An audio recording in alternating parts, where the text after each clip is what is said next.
empieza a secretar su función. En las reservas de la grasa, ¿qué pasa? Cuando nosotros llevamos varios días sin comer, la grasita en nuestro cuerpo empieza a aportar la energía necesaria para realizar las funciones vitales. Y eso es parte gracias al cortisol o la hidrocortisona. Cuando nosotros hablamos, hijos, de que nuestro cuerpo debe funcionar en equilibrio, es porque es cierto. Si alguno de estos órganos o sistemas empieza a fallar, todo el cuerpo empieza a sufrir como las consecuencias de eso. De ahí que nosotros manejemos esta enfermedad, porque ya está catalogada como una enfermedad, para evitar que nuestro cuerpo se vea afectado. Cuando nosotros sufrimos temas relacionados con el estrés, si ustedes se dan cuenta, hijos, nos dan también muchas ganas de ir al baño y hacer chichi. Entonces uno dice, Dios mío, ¿pero por qué? Ese es uno de los derivados de que mi cuerpo me indica que estoy sufriendo de una posible ansiedad, o me dan calambres, o empiezo a tener mucho frío. O sea, todo eso me indica que tengo que respirar y regular los niveles de cortisol o hidrocortisona que tengo en mi cuerpo. Entonces, la siguiente es la adrenalina. La glándula de origen es la glándula suprarrenal. Y el tejido de destino son los músculos y los vasos sanguíneos. De ahí que tengamos que tener mucho cuidado, hijos, porque acuérdense que los vasos sanguíneos son los mecanismos de transporte bajo el cual circula nuestra sangre. Si nuestros vasos se encuentran demasiado dilatados, la sangre va a fluir común y corriente y eso no implica ningún riesgo. Pero si hay una contracción, es decir, se encuentran constriños, hay que tener mucho cuidado porque la sangre fluye.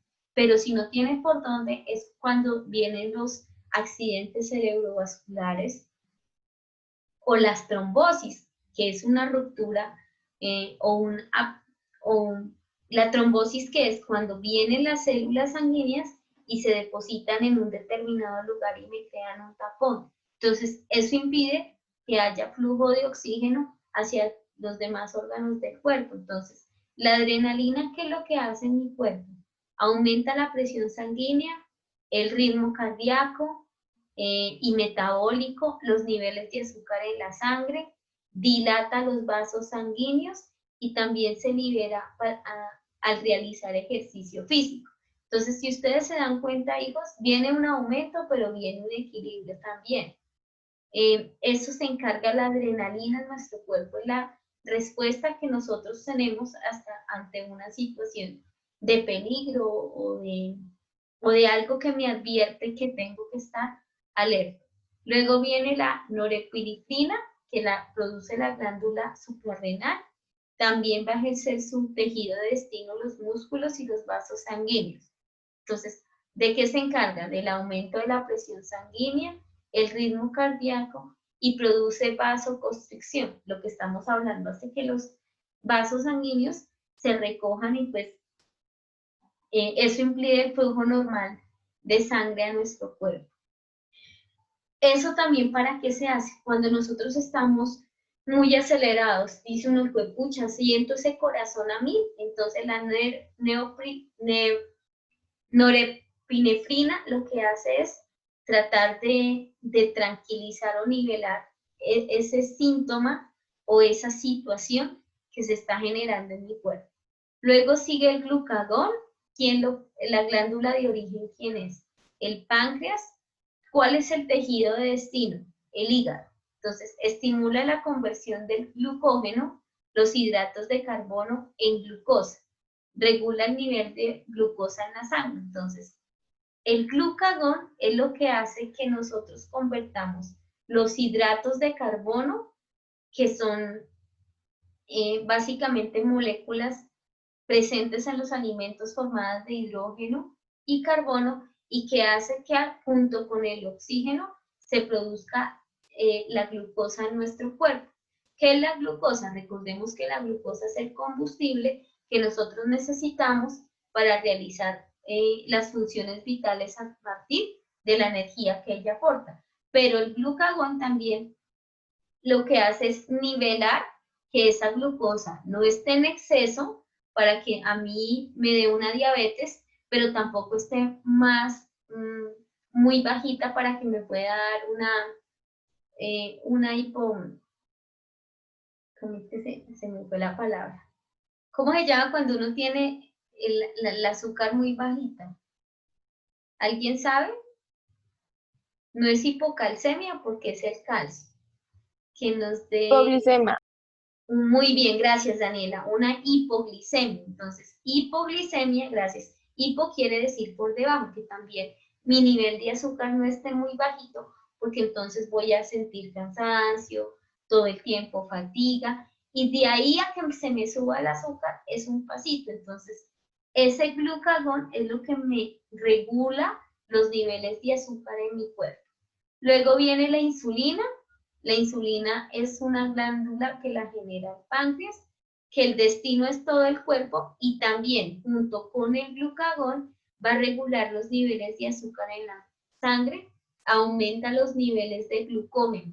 El glucógeno viene siendo las reservas, hijos, que van a permitir que nosotros generemos insulina en nuestro cuerpo. Facilita la utilización de glucosa por todas las células del cuerpo. Y acuérdense en que todas las células tienen que tener energía. Si no hay glucosa, pues no van a tener energía las células para realizar las funciones vitales. Luego vienen los estrógenos, la glándula de origen. ¿Quién genera los estrógenos? Los ovarios. Tejido de destino, el sistema reproductor. Entonces, ¿qué va a hacer? Favorece el desarrollo sexual y el crecimiento. Controla las funciones del sistema reproductor femenino, es decir, que nosotros podamos, los ovarios funcionen de manera correcta, en los óvulos no se me vaya a producir ningún tipo de quiste, que el útero tenga las capas como corresponde, que no vaya a haber fibriomas, sino que todo nuestro sistema a nivel reproductor funcione de manera correcta. Luego viene la progesterona. ¿Quién lo produce? Los ovarios. ¿Cuál es el tejido de destino? Las glándulas mamarias y el útero, y es el que va a preparar el útero para el embarazo. Recordemos, hijos, que este proceso requiere una preparación y nuestro cuerpo también necesita prepararse. Entonces, nuestro útero ya no va a generar que haya una expulsión del endometrio. El endometrio, acuérdense que es una capa que tiene el útero, que si no hay fecundación es el que se va a eliminar junto con el óvulo a través del periodo menstrual.